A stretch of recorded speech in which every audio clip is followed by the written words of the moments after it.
হ্যাঁ, ওর অনেক লোমুটো, ওর গাটা একটুখানি ধুয়ে দিও। ওষুধ নিয়ে এসছো? কথাটা আমার সেই লাস্টে গিয়ে শুনলে নাকি? কি ওষুধ আনলা? এটা কেন বলতে পারতে? দেখেছো কিরকম পাজি, ওর সমস্যা হচ্ছে পেটে, আর এদিকে নিয়ে এসে প্যারাসিটামল। হ্যাঁ, আজকে একদম দুপুরবেলা থেকেই ব্লগ শুরু করলাম। প্রায় ঘড়িতে এখন বাজে 2:30। ও আসলো এখন কাজ থেকে, দেখতেই পেলে। তো সকাল থেকে ইচ্ছে করছিল না, শরীরটাও ম্যাচ ম্যাচ করছে। আর তাছাড়াও গতকাল রাত্রিবেলায়, রাত না মানে আজকে ঠিক ভোরবেলার দিকে, ওই তোমার 4টে 4:30 দিকে মানে এমন একটা ব্যাপার ঘটে, সেটার জন্য মানে আমার পাটা প্রচন্ড ব্যথা হয়ে রয়েছে, কোমর টোমর ব্যথা। মানে কি হয়েছে আমি তোমাদের বলে দিই। কালকে রাত্রিবেলায়, মানে ভোরবেলার কথা বলছি, ভোরবেলায় মানে আমি পাশ ফিরতে গিয়েছি, গিয়ে পায়ে না এত জোরে টান লাগলো, মানে ওই মাংসপেশিতে। আমি মানে আস্তে ধীরে উঠবো কি, আমি তড়াং করে উঠে বসে, এত ব্যথা লাগছে, উঠে আমি চিৎকার করতে শুরু করে দিয়েছি, মা গো আমি পাচ্ছি না, আমার এত ব্যথা করছে, এত ব্যথা করছে। ও তো আবার লাফিয়ে উঠেছে। তো তারপর ও পাটা ডলে দিল অনেকক্ষণ পর, তারপর গিয়ে মানে ঠিক হলো। পুরো মাংসটা যখন টান লেগেছে না, পুরো জায়গাটা পুরো উঁচু হয়ে গেছে, মাংসর জায়গাটা পায়ে। তারপর গিয়ে ঘুমালাম। তো যথারীতি আজকে ওই জন্য ঘুমটা আমার অনেকটা বেলায় ভেঙেছে। তারপরে হাঁটতে চলতে খুব অসুবিধা হচ্ছিল সকাল থেকে, পায়ে ব্যথা, কোমরটা দিয়েও যন্ত্রণা করছে। আর ওই যে হঠাৎ করে একটা লাফিয়ে উঠেছি, তার ফলেই হয়তো এই কোমর টোমর দিয়ে প্রচণ্ড ব্যথা হচ্ছিল। তো যথারীতি সকাল থেকে আর ব্লগ শুরু করতে পারিনি। এখন আসলো কাজ থেকে, আর আমার রান্না বান্না করে স্নান টান সেরে নিলাম।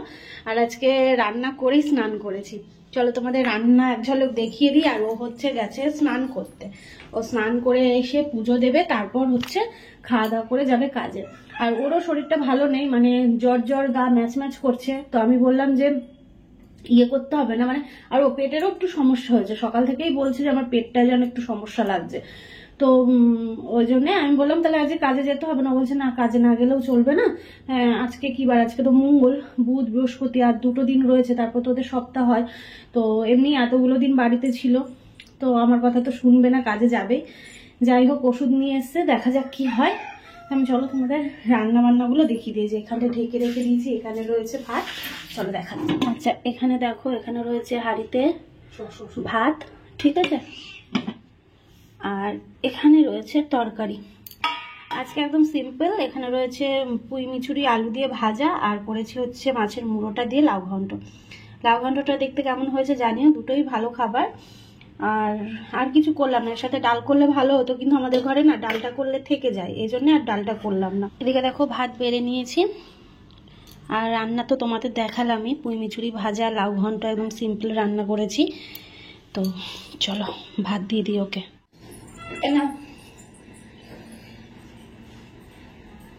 জল আনুনি তো না?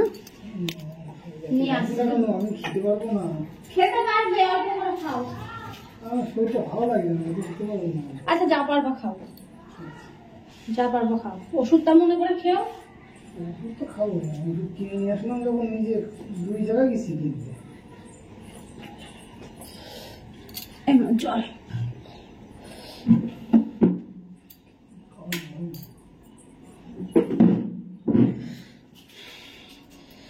চলো, ওকে খাবার দিয়ে দিয়েছি, এবার আমিও খেয়ে নিই। কেমন ঠান্ডা লাগছে কি, এই দুপুরবেলা খেতে বসলেই যেন কেমন ঠান্ডা ঠান্ডা লাগে।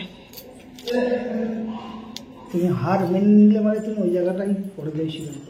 বলছি থেকে যাও, কালকে আবার কাজে যেও। কাজ মনে করো আসলি, কাজে গেলে টেকা আসবে, টেকা আসলে শরীরটাও তো দেখতে হবে, সব হবে। এ বেলাটা থাকলেই হয়তো।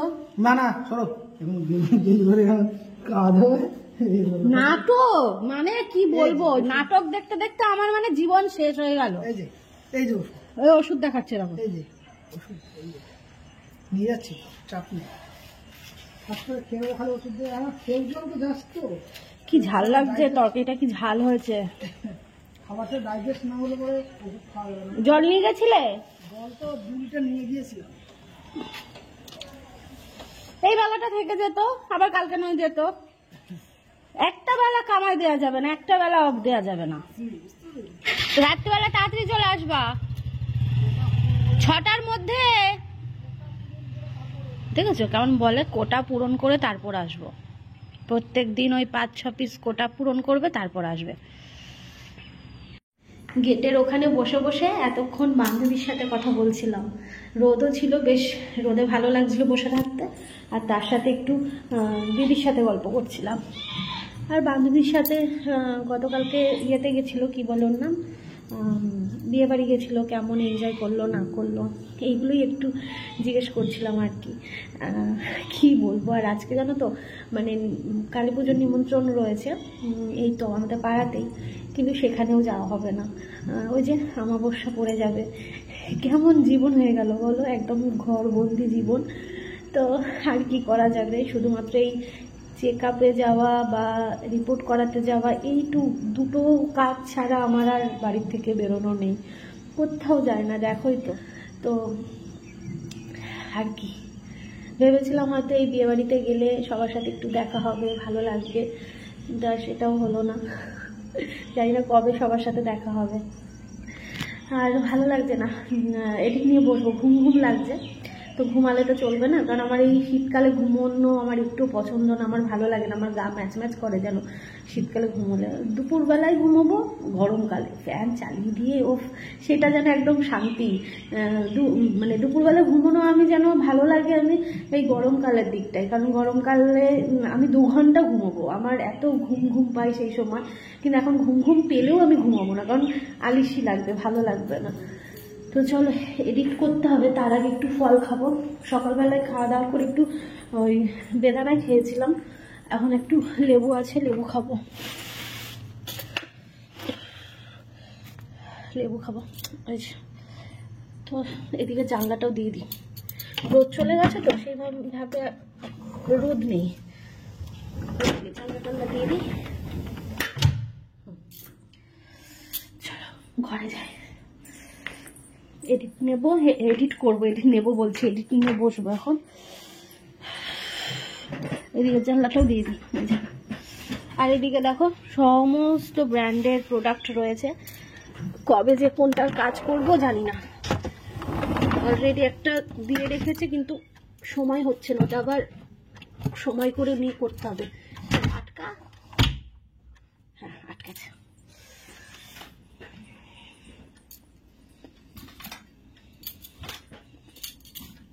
দুপুরবেলার পর থেকে আর ভিডিওটা কন্টিনিউ করা হয়নি। দুপুরবেলার পর থেকে কি কি করলাম সেটা আগে বলে নিই, তারপর তোমাদের সাথে খুব জরুরি একটা কথা আলোচনা করব। আমার মনে হলো সেটা তোমাদের সাথে অবশ্যই শেয়ার করা প্রয়োজন। দেখো এটার মধ্যে অল্প জল আছে। দুপুরবেলা এডিট করলাম, আর আমার না মানে এই দুপুরের পর থেকে চোখ মুখ কেমন যেন ভার হয়ে যাচ্ছে, আর হচ্ছে চাপা ঠান্ডা লাগাটা মনে হচ্ছে, মাথা যন্ত্রণা করছে। সকালবেলা থেকে দুপুরবেলা পর্যন্ত কোনো কিছু না, সুস্থ ঠিকঠাক কোনো সমস্যা নেই, কিন্তু দুপুরবেলার পর থেকে এই জিনিসটা প্রতিদিন হচ্ছে। আর এমনি তো আজকে সকাল থেকে যে সমস্যাটা হয়েছে আমি তোমাদের তো বললামই, পায়ের পুরো পেশিতে টান ধরা ব্যাপারটা। এটা হয় কিনা আমি জানি না, মানে আমার এই প্রথমবার হলো, আমার কখনো হয়নি, এই প্রথমবার। তো তোমরা জানিও এটা কি প্রেগনেন্সির জন্য কি হয় নাকি এটা নর্মাল, হয়তো আমার সোয়াদ দোষে হয়েছে, প্লিজ জানিও। মানে পুরো আমার পায়ের যে একদম হাঁটুর নিচে যে মাংসপেশিটা আছে পুরো এরকম উঁচু হয়ে গেছিল ফুলে, সেটাকে ডলা দেওয়ার পরে তারপরে গিয়ে ঠিক হলো। তো ব্যথাটা এখন নেই, এখন সকাল থেকে ছিল কিন্তু এখন নেই, ভালো আছি। তো যথারীতি দুপুরবেলা ভিডিও এডিটের কাজ ছিল, সেই সমস্ত কাজগুলো করলাম, করে নিয়ে আমাদের বাড়ির সামনে রাস্তাটার মধ্যে ওই 6-7 বার মতো একটু পাক খাওয়া মতো, মানে একটু হাঁটা চলা করলাম আর কি। তো তারপর ঘর বারান্দা ঝাড় দিয়ে সন্ধে দিলাম, সন্ধে দিয়ে নিজের জন্য ওই প্রোটিন শেকটা বানানো, সেটা খেয়ে ভিডিও পাবলিশ করলাম। সমস্ত কিছু কাজ কমপ্লিট করে এখন বসলাম তোমাদের সাথে খুব জরুরি একটা জিনিস আলোচনা করার জন্য বা দেখানোর জন্য। তো তোমাদের এই কথাটা আমি শেয়ার করিনি, আর আমি রিপোর্টটা মানে আমি জানি কি হয়েছিল, বাট রিপোর্টটা আমি পেলাম এই জাস্ট 1 সপ্তাহ মতন আগে পেয়েছি, কিন্তু তোমাদের সাথে শেয়ার করা হয়নি। তো আমার হাতে রয়েছে একটা রিপোর্ট, যেটা তোমরা টাইটেল থাম্বনেল দেখে বুঝতেই পারছো। হ্যাঁ বন্ধুরা, থ্যালাসেমিয়ার রিপোর্ট। তোমরা জানো এখনকার দিনে প্রেগনেন্ট মায়েদের কিন্তু এই রিপোর্টটা করাতে হয়। তো যথারীতি আমাকে ডাক্তার দিয়েছিল না, এটা আমাদের স্বাস্থ্যকেন্দ্র থেকে করিয়েছিল, একদম ফ্রি কস্টলি হয়েছিল, কোনো টাকা দিয়ে করাতে হয়নি আমাকে, ওরাই করিয়েছিল। তো সমস্ত মায়েদেরই কিন্তু এটা করিয়েছে। তো যথারীতি আমারও করতে হয়েছিল। একদিন মনে আছে বলেছিলাম হঠাৎ করে ডাক পড়লো হসপিটাল থেকে, তো আমাকে যেতে হলো। তো সেই দিনকার কথা বলছি। তো সেই দিনের ভিডিওতে আমি তখনও পর্যন্ত এই কনসেপ্ট করেছি, ব্যাপারটা তোমাদের সাথে শেয়ার করেছিলাম না, তাই জন্য শুধুমাত্র ওইটুকুই বলেছিলাম যে হঠাৎ করে ফোন আসলো, আমাকে ডাক্তারখানায় বা হসপিটালে যেতে হলো। তো সেই দিনকেই কিন্তু ফোন এসেছিল যে আমাকে থ্যালাসেমিয়া টেস্টটা করাতে হবে। তো সেটা শুধুমাত্র আমারই করতে হয়েছে। আমি তাদেরকে বলেছিলাম যে আমার হাজবেন্ডেরটা করতে হবে কি, বললো না, তুমি যদি কেরিয়ার হও তাহলেই তোমার হাজবেন্ডেরটা করতে হবে, আর তুমি যদি সুস্থ হও তাহলে করতে হবে না। তো কি বলতো, যথারীতি আমাদের ফ্যামিলিগত দিক থেকে কারুর এরকম কোনো সমস্যা নেই, না ওর না আমার, সবাই সুস্থ, আর ঠাকুরের আশীর্বাদে যেন এরকমই সুস্থ থাকতে পারি, এটাই চাইবো। সবাই ভালো থাকুক, এটাই চাই। আর তো বললো যে না, তুমি যদি কেরিয়ার হও, বাবা এত মেসেজ আসছে, তুমি যদি কেরিয়ার হও তাহলেই করতে হবে। তো সেদিনকে তো আমাকে ব্লাড দিয়ে আসতে হয়েছিল, বাবা অনেকটা পর্যন্ত ব্লাড দিতে হয়েছিল। তো সেই দিনকে করিয়েছিলাম, আর সেই রিপোর্টটা আমি ফোনে পেয়ে গেছিলাম, কিন্তু আমার হাতে রিপোর্টটা এসেছিল না। মানে আমাদের এক পরিচিত একজনের কাছেই রিপোর্টটা ছিল, উনার সাথে আমাদের ভালো একটা সম্পর্ক, উনি হসপিটালেই কাজ করেন। তো উনার কাছেই ছিল, উনি সময়ের অভাবে দিতে আসতে পারিনি। তো এই লাস্ট উইকে দিয়ে গেল। তো এই যে আমার হাতে রয়েছে রিপোর্টটা, এই যে তোমাদের দেখিয়ে দিই। তো কিছু জায়গা আমি তোমাদের ব্লার করে দিচ্ছি, তার কারণ হচ্ছে বুঝতেই পারছো, একটা সেফটির ব্যাপার, কারণ এখানে অ্যাড্রেস, ফোন নাম্বার, আমার সমস্ত কিছুই রয়েছে, তাই কিছু জায়গা আমি ব্লার করে দিলাম। রিপোর্টটা একদমই নর্মাল, ঠিকঠাক, কোনো সমস্যা নেই, ঠাকুরের আশীর্বাদে সুস্থ আছি। তো আমার যেহেতু, আমি যেহেতু সুস্থ, আমি যেহেতু কোনো কেরিয়ার নই, তো তার জন্য আমার বরেরও এটা করতে হবে না। এখনই দেখছি এটা যারাই প্রেগনেন্ট হচ্ছে তাদেরকেই এই টেস্টটা করাতে হচ্ছে। আর সত্যি কথাই, আমরা তো জানি এই রোগটা কতটাই ভয়ঙ্কর রোগ, তাই না? তো তার জন্য করিয়ে নেওয়াই ভালো। তো এটা আমাকে হেলথ সেন্টার থেকেই করিয়েছিল, কোনো সমস্যা নেই। তো তোমাদের সাথে আমি শেয়ার করলাম যে আমার থ্যালাসেমিয়া রিপোর্ট কিন্তু একদম নর্মাল, সমস্ত কিছু ঠিকঠাক আছে। থ্যালাসেমিয়া কেন, আমার প্রত্যেকটা আমার এই কয়েক মাসের জার্নিতে, এই প্রেগনেন্সির জার্নিতে যে কটা রিপোর্ট করানো হয়েছে, ভগবানের আশীর্বাদে সমস্ত রিপোর্ট ঠিক আছে, কোনো কিছু নেই। ইভেন ডাক্তার এমনও কিছু আমাকে বারণ করে দেয়নি যে তুমি বেড রেস্ট থাকবে, বা তুমি কোনো কাজ করবে না, বা তুমি ছাদে যাবে না, এরকম কিছুই না। কিন্তু প্রথমের দিকে জানোই তোমরা, প্রথম 2-3 মাস পর্যন্ত সবাইকে একটু সাবধানে থাকতে হয়। তো সেই হিসেবে আমি একটু সাবধানে ছিলাম। ডাক্তার শুধু বলেছে সাবধানে থেকো, ব্যাস, খাওয়া দাওয়া করো, ভালো থাকো, আনন্দ করো, এই। কিন্তু আমার এরকম কোনো বাধ্যবাধকতা নেই যে না এটা করা যাবে না, ওটা করা যাবে না, এরকম কোনো কিছু নেই। আমি মানে ডাক্তার বলেছিল তুমি সুস্থ, তোমার কোনো সমস্যা নেই। আর সত্যি কথা বলতে কি, আমার এই প্রেগনেন্সি জার্নিতে না কোনো সমস্যা হয় না আপাতত শরীরে, আমি সত্যি সুস্থ আছি। আর এই সুস্থ ভাবেই বাকি যে জার্নিটুকু রয়েছে না, এইটুকু কাটাতে পারি। কারণ আমার খুব টেনশন হয় যে ওই সময় তো অনেক কিছু সমস্যা হয় না মানুষের। তো তার জন্য এবার জানোই আমি সারাটা দিন এই বাড়িটার মধ্যে একাই থাকি। তো আমি শুধু ভগবানকে বলি, ভগবান আমি যেন সুস্থ থাকি, এইটুকুই চাই, যাতে আমি সুস্থভাবেই যাব, সুস্থভাবে তাকে নিয়ে আসবো, এইটাই আমি চাই, আমি যেন সুস্থ থাকি, ব্যাস এইটুকুই। যাই হোক, এই বিকেলের পর থেকে আমার একটুখানি মানে কেমন যেন গলাটাও ভার লাগছে, ঠান্ডার একটা ইয়ে লাগছে, এই আর কি। তাছাড়া কোনো সমস্যা নেই। তো এখনো পর্যন্ত আমার বর তো আসেনি, এখনো পর্যন্ত কি, এখন সবে 6:30 বাজে, ওর আস্তে আস্তে এখনো দেরি, 2 ঘন্টা, 8:30 পৌনে 9টার দিকে আসবে। তো চলো, আমি ব্লগটা এখানে শেষ করছি না, কারণ আজকে ব্লগটা আমি তোমাদের সাথে তেমন কিছুই শেয়ার করতে পারিনি, যেহেতু সকাল থেকে শরীরটা ভালো লাগছিল না ওই পায়ের টান ধরার কারণে। তো ব্লগটা আমি পরে শেষ করব, কেমন?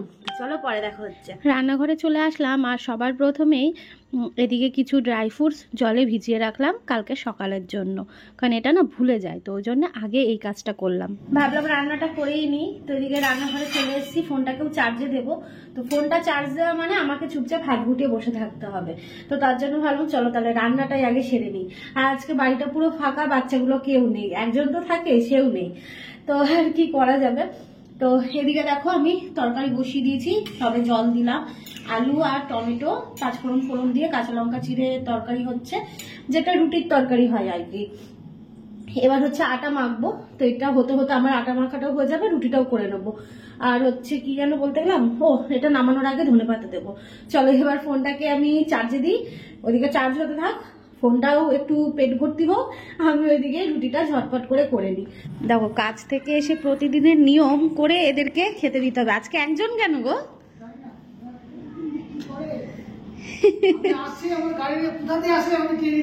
মানে ও যখনই আসুক, সে রাত্রি 9টায় আসুক, 6টায় আসুক বা 8টায় আসুক, ওরা টের পেয়ে যায়।